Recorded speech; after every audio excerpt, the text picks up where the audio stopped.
15 минут пред полицейско uro ukrajinske pesmi na trgu Lviva. Tudi to je obraz vojne.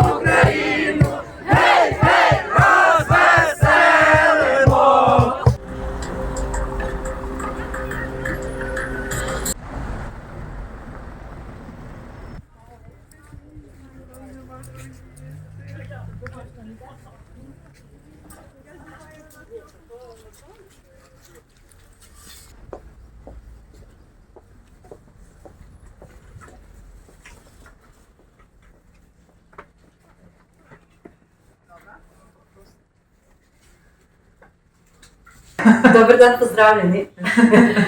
Z veseljem bom predstavila dosežke naše slovenistike, za katero poskusimo tukaj jaz in moja kolegica Natalija, v Kijevu pa dela še ena naša kolegica Olena Dzuba.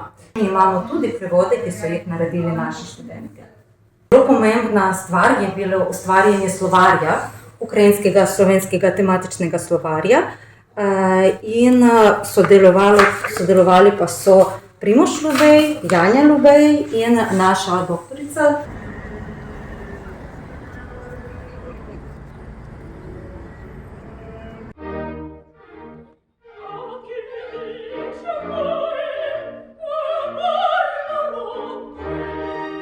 А ми нашу славну Україну, гей, гей, розвеселимо.